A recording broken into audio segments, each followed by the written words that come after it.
Para aquellos que quieren mejorar su vida devocional, para los que necesitan ayuda espiritual, para todos los que desean un contacto diario con Dios, presentamos Radio Amanecer en Estudio, un alimento espiritual para tu alma. Con nosotros, el conductor de esta entrega, Pastor Juan Francisco Scroggins. Querido amigo, apreciado oyente de Radio Amanecer en Estudio, estamos iniciando en este momento el análisis de la lección número 9 que va a correr durante toda esta semana. Quisiéramos hacer una invitación de inmediato para que traiga su Biblia, su guía de estudio. Bajo la conducción del Espíritu Santo, estaremos haciendo la parte introductoria a esta lección, cuyo título es Controversias en Jerusalén. Así es el título de la lección número 9 que estaremos iniciando en el día de hoy. Y hay un pasaje de la Biblia que va a acompañarnos durante la semana, Marcos 11:25. Y cuando estén orando, si tienen algo contra alguien, perdónenlo, para que su Padre que está en los cielos perdone también sus ofensas. Marcos 11:25. Queremos saludar en esta ocasión, como siempre lo hacemos, a quien está con nosotros aquí compartiendo el análisis de estas lecciones, sus comentarios, al pastor Ángel Dayan de la Cruz, quien está ya listo para saludar a los oyentes de Radio Amanecer en Estudio y, por supuesto, sus palabras iniciales. Pastor, muchas bendiciones. Dios te bendiga, mi querido hermano, amigo, colega, Pastor Scroggins. Estamos aquí en la ruta de la lección número 9. Ya estamos arribando al último tramo de este trimestre y agradecemos a Dios por su cuidado providencial, como también su fortaleza y capacidad para poder permanecer junto a ustedes en esta serie de estudios trimestrales, esta guía específicamente estudiando el Evangelio de Marcos. Quisiera en este momento que en actitud reverente podamos orar. Padre Celestial, Dios de bondad, Dios de misericordia, acudimos y solicitamos al pedido del cielo que pueda ser misericordioso con nosotros en este día también. Y que su gracia, su paz, su tranquilidad sea con nosotros. Que la sabiduría divina sea la que nos ilumine y que nos permita, a través del poder del Espíritu Santo, tomar buenas y sabias decisiones por la enseñanza y por lo que aprendamos del estudio de tu palabra. Gracias por escucharnos. En el nombre de Jesús. Amén. Amén. Vamos a nuestra parte introductoria de la lección número 9. Es importante destacar, como vamos a hablar de controversias en Jerusalén, destacar quién era Jerusalén y quién es Jerusalén. Jerusalén es la ciudad judía por excelencia. Todos los ojos, los anhelos de cualquier judío, viviese donde viviese, estaban puestos en su ansiada ciudad santa llamada Jerusalén. Situada en tiempos de Jesús en lo que fue la provincia romana de Judea, que primero perteneció a un rey súbdito de Roma y luego pasó a ser dirigida por un procurador romano. Jerusalén ocupaba una situación más bien hacia el sur con respecto a todo el territorio judío, y políticamente la provincia de Judea y además provincias judías estaban sometidas a la autoridad del gobernador de la provincia de Siria y dependían de ella. De manera que, siendo una ciudad tan importante para los judíos, hoy estamos entrando en un tema fascinante donde estaremos viendo algunos detalles de mucho interés en lo que será esta lección número 9, Controversias en Jerusalén. Qué bueno que usted hace nos da este tipo de orientación, porque en Marcos 11 el ministerio de Jesús tendrá lugar en Jerusalén durante la Pascua, que se celebraba entre marzo y abril. En Marcos 11 hasta el capítulo 16 notamos que cubre más o menos una semana. La velocidad narrativa ya ahora disminuye marcadamente, según podemos ver en este estudio de introductorio. Porque los capítulos 1 al capítulo 10 prácticamente cubren 3 años y medio de ministerio de Jesús. Y ahora entrar en una ruta en la cual el énfasis está un poco redireccionado a esa última semana de Jesucristo, indica que los eventos y situaciones que han de librarse, que han de darse en Jerusalén, tienen mucha preponderancia. Y además de que se dieron diferentes tipos de conflictos, fíjense que las controversias que se registran entre Marcos 2 y 3 registran 5 controversias entre Jesús y los líderes religiosos, según usted pudo ver en la lección número 3. En la lección de esta semana, cuando Jesús llega a Jerusalén, entonces vemos cómo se protagonizan 6 controversias con los líderes y dirigentes religiosos del momento. Fíjense que estas 2 series de controversias, según vemos, actúan como paréntesis, una al comienzo y otra al final del ministerio terrenal que Jesús tuvo.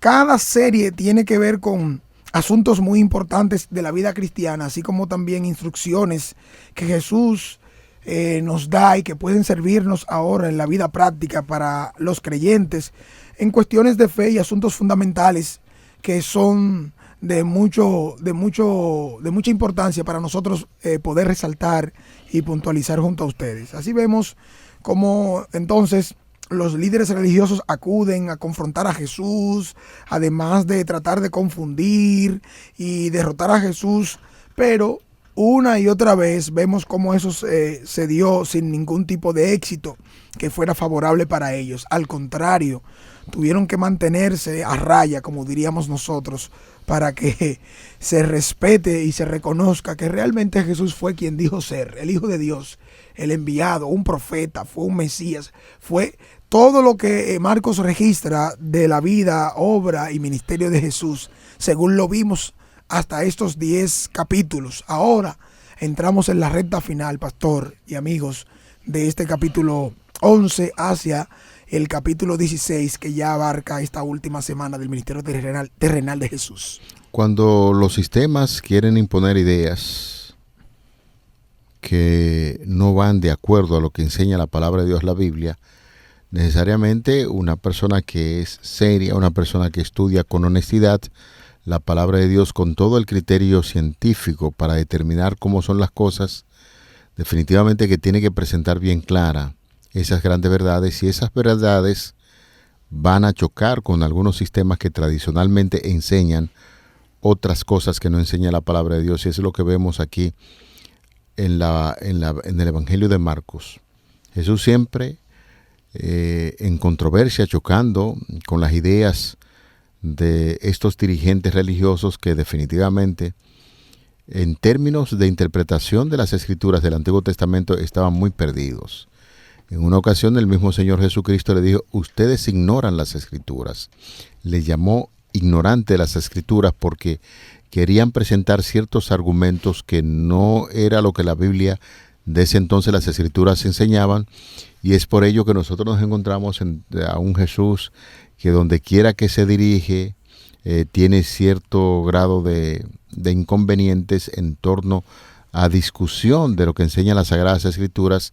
Pero repito, Jesús, siendo el enviado de Dios, el mismo Dios, y llega con una misión de presentar con claridad lo que las Sagradas Escrituras enseñan acerca de su persona, donde quiera que Jesús iba a encontrar ciertos grados de controversia, y especialmente con estos religiosos que mantenían posiciones altamente cerradas, con interpretaciones propias de ellos, y no es posible que una gente, en este sentido, ya trayéndolo para términos modernos, ve que las tradiciones están por encima de las Sagradas Escrituras, debe permanecer callado. No. En el caso de Jesús, como Él vino a dar instrucciones claras y específicas de las Sagradas Escrituras, por eso chocaba tanto con las enseñanzas de los escribas y de los rabinos y los fariseos. Sería bueno que ustedes vean en el ministerio de Jesús, ahora a partir de este capítulo 11, esta lección de una u otra forma nos presenta un cambio de ubicación, de dirección en el ministerio de Jesús. Hasta Marcos 9, el autor habla específicamente del ministerio de Jesucristo en Galilea.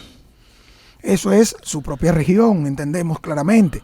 Sin embargo, ahora vemos a Marcos en el capítulo 10 hacer una referencia, una narración que desplaza a su ministerio directamente hacia Judea, especialmente en Jerusalén.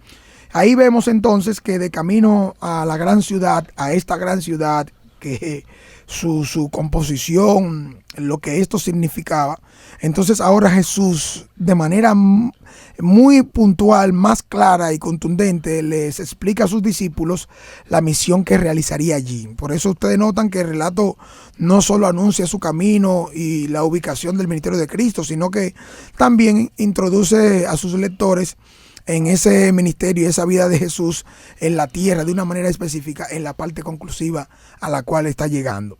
En esta lección vamos a estudiar entonces 3 importantes puntos que queremos ver como enseñanza. Número 1, el anuncio de la pasión de Cristo. Número 2, también veremos cómo la permanencia de Jesús en la región de Judea, según el capítulo 10, el viaje a Jerusalén y su trascendental entrada a la ciudad. Esta entrada marca un antes y un después, separa todo, porque ya va en un cumplimiento muy directo de lo que Jesús se propuso hacer. Número 3, la actividad de Jesús en Jerusalén y en el templo, esta presenta el mayor escenario para darse las controversias y las diferentes problemáticas que se dan allí con las discusiones que se registran tanto en el capítulo 11 como también en el capítulo 12, pastor.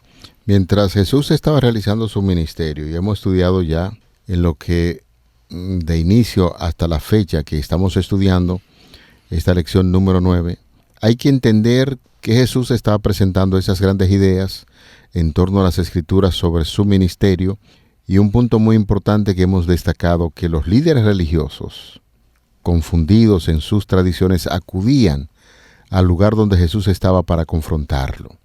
No sé si a usted le ha pasado, pastor. Hay algunas personas en las iglesias, en los medios religiosos, que le gusta visitar donde van los líderes sencillamente para discutir, para presentar puntos de vistas, porque en muchos casos cuando sienten que su ministerio está menguando y hay otro que está creciendo, van a chequear a ver qué es lo que está sucediendo. Ven eso como amenaza. Sí, una amenaza. Se alimentan de ese tipo de problemática. Y no se dan cuenta que el diablo es el que toma control en esos momentos para que la gente se desenfoque de lo que es más conveniente. Y más que unirse, lo que hacen es mantenerse en puntos antagónicos que necesariamente, finalmente vamos a ver cómo se sufre y se padece, porque desvía y sale del foco y el objetivo común que se debe tener ya no se logra. Y lo tremendo de esto que son líderes religiosos, señores, que se supone que un líder religioso, independientemente a la religión que usted pertenezca, Dios le ha llamado para producir unidad. Viva con armonía, con mucha oración, pidiendo siempre la dirección divina en los puntos que usted tiene en torno a los elementos de teología. Y es por ello que los líderes religiosos acudían a confrontar, a tratar de confundir y derrotar a nuestro Señor Jesucristo, pero notamos en lo que hemos estudiado, sin ningún tipo de éxito. Por eso, la semana estará matizada con un análisis precisamente de qué hacen las personas que se opongan a Dios, y a su vez va a considerar qué pueden hacer los cristianos para superar los prejuicios y hablar al corazón de quienes resisten el llamado del Espíritu Santo. Tuve una experiencia recientemente con unos amigos donde iba cruzando, alguien me llamó para hablar acerca de algunos puntos de las Escrituras. Me dijeron, mire, dele un consejo a este que hace tal cosa, aquel que hace tal cosa. Y alguien se me acercó con un punto doctrinal que he escuchado, y cuando empecé a explicar la verdad bíblica, eso fue llamando tanto la atención que se fueron reuniendo varias personas allí, porque el buscador sincero de la palabra de Dios, que no tiene tantos elementos teológicos en su cabeza. O prejuicios, presuposiciones que quiere mantener por encima de las cosas que son más claras. Y entonces, en lugar de asistir a los lugares para tratar de aprender y armonizar los puntos de vista de la palabra de Dios, van con cierto grado de discusión, y eso mayormente lo hacen los religiosos. De manera que eso fue lo que se veía en este sentido mientras Jesús estaba realizando su ministerio, y Marcos 11, el maestro, tendrá lugar en Jerusalén durante la Pascua, que se daba mayormente a lo que es en la actualidad entre el mes de marzo y abril, y esos capítulos del 11 al 16 cubren más o menos ese tipo de narrativa que nosotros estaremos viendo en esta semana. Los 3 objetivos fundamentales que tenemos en esta lección para aprender o enseñar, uno de ellos, el primero, tiene que ver con el anuncio de la pasión por parte de Cristo. Fíjense cómo desde el capítulo 8 de Marcos, Jesús viene anunciando de manera muy explícita su inminente padecimiento y la muerte en la cruz. Así como ustedes pueden leerlo en el capítulo 8, versículo 31 en adelante, que dice: entonces empezó a enseñarles que el Hijo del Hombre tenía que padecer mucho y ser desechado por los ancianos, los principales sacerdotes y los escribas, que lo iban a matar, pero que después de 3 días resucitaría. Eso es lo que dice Marcos 8:31. Por lo tanto, esa parte introductoria, ese énfasis de lo que viene preparándose, el ambiente, cómo va a cambiar, ahora en Jerusalén toma otro color, por decir una palabra. Es decir, ahora Jesús no habla con rodeo, con vueltas o con parábolas, no. Le dice de manera directa que su viaje a Jerusalén es un camino literal de sufrimiento, de padecimiento y finalmente la muerte. Porque para eso Jesús vino a morir para salvar la humanidad, realmente. Y cuando se programa este viaje para Jerusalén, hay que entender que estaba próximo la fiesta de la Pascua. Literal. ¿En qué consiste esta fiesta? En los grandes sacrificios que debían que realizarse. La Pascua se estaba acercando y de nuevo Jesús se dirigió allí a Jerusalén. Es importante destacar que a pesar de la sentencia que había en su vida, su corazón tenía la paz perfecta y de la unidad con la voluntad del Padre, y con paso ansioso avanzaba hacia el lugar del sacrificio. De eso se trataba la Pascua, pero un sentimiento de misterio, de duda, de temor, sobrecogía a los discípulos mismos hasta que el Salvador tuvo que expresarse de manera clara, como usted acaba de puntualizar. Jesús iba delante de ellos y se espantaban y le seguían con miedo. Otra vez el mismo Señor Jesús llamó a los 12, con mayor claridad que nunca, le explicó su entrega y sufrimientos. Si vamos a la Pascua, entonces hay que aprovechar este momento para explicar el del por qué la Pascua y por qué Él tenía que morir. He aquí, dijo Él, subiremos a Jerusalén y serán cumplidas todas las cosas que fueron escritas por los profetas del Hijo del Hombre, para referirse a su persona, porque será entregado a las gentes y será escarnecido, será injuriado y escupido, y después que hubiesen azotado le matarán, mas al tercer día resucitará. Pero ellos, señores, nada de estas cosas entendían, y esta palabra les era encubierta y no entendían lo que el Señor decía. Quizás en esa declaración algunos dirán, bueno, pero es que estaba profetizado que ellos no debían entender eso. No, ellos no lo entendían porque su mente, como ya hemos analizado en otras ocasiones, estaba enfocada en otro proceso de un Mesías rey terrenal. Y sin embargo, aquí, camino a Jerusalén, Jesús fue explicando paso por paso la cruda realidad que le esperaba en esta fiesta de la Pascua, y los discípulos hubiesen estado más abiertos a las enseñanzas de Jesús, pidiendo siempre la orientación del Espíritu Santo, hubiesen entendido mejor lo que Cristo estaba explicando y se hubiesen ahorrado muchas lágrimas y dolores cuando el proceso en la vida de Jesús se dio.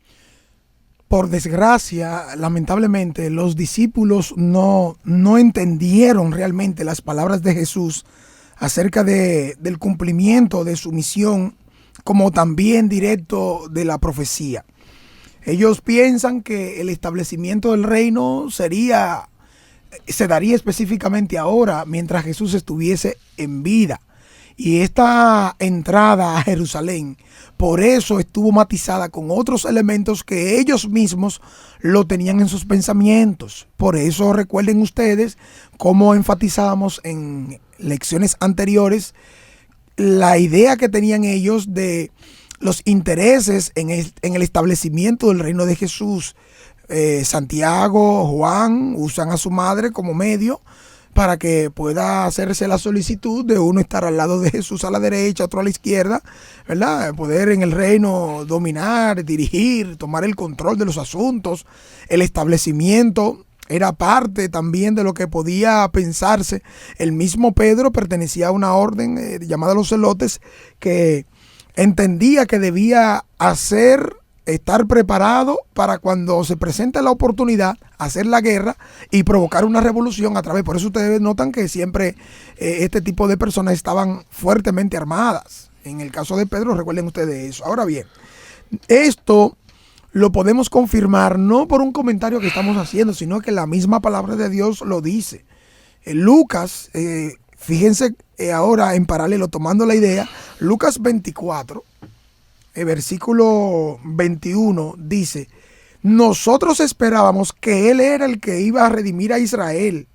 Hoy es el tercer día que esto ha sucedido. O sea, redimir a Israel es en el contexto de una guerra, es en el contexto del establecimiento del reino. Ellos esperaban eso para el momento, el tiempo de vida de Jesús, según uno mismo de ellos citó, cuando junto al camino a Emaús hablaban con el maestro, aunque no sabían hasta después que el mismo Señor se da a revelar. O sea, seguido por las multitudes, en estos momentos cuando se presentaban los intereses, lo que ellos perseguían y creían para el momento, ahora tiene otro matiz y tiene otra dirección, por lo tanto no lo entienden. Entonces, Pastor Scroggins, eso que dice Isaías 63, versículo 3, tuvo su cumplimiento plenamente, porque ahora Jesús camina en soledad. Y miren que dice: he pisado el lagar solo, de los pueblos nadie estuvo conmigo. Aquí se aplica el cumplimiento directo a Jesucristo. De hecho, el concepto lo vamos a ampliar más adelante sobre esa idea que acaba de presentar el profeta Isaías. Lo importante de lo que hemos venido estudiando desde que iniciamos este estudio es que Jesús, como el Mesías, iba a ser sacrificado, no como los discípulos esperaban, y las discusiones que se armaban entre ellos de quién sería el mayor, como bien estábamos analizando lecciones anteriores. Ahora viene el texto bíblico para puntualizar esto y que nos va a servir de fundamento durante la semana, e invitamos a memorizar cuando dice: y cuando ustedes estén orando, si tienen algo contra alguien, perdónenlo, para que su Padre que está en los cielos perdone también sus ofensas. Y eso cobra mucho sentido, porque lo primero que tenían que revisar es el círculo familiar de los discípulos entre ellos.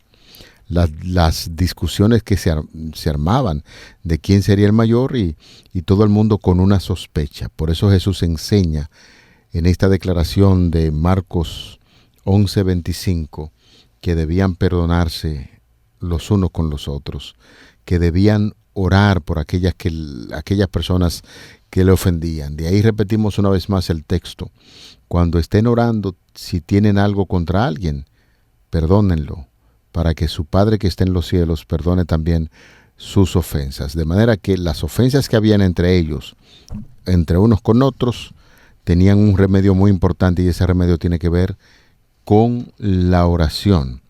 Perdonarse uno con otros. Y cuando se da el proceso del perdón a alguien, Jesús le estaba enseñando en este texto bíblico: nuestro Padre que está en los cielos, su Padre que está en los cielos, para referirse al Señor, también va a perdonar sus ofensas. Marcos 11:25, el texto que estaremos memorizando durante toda esta semana.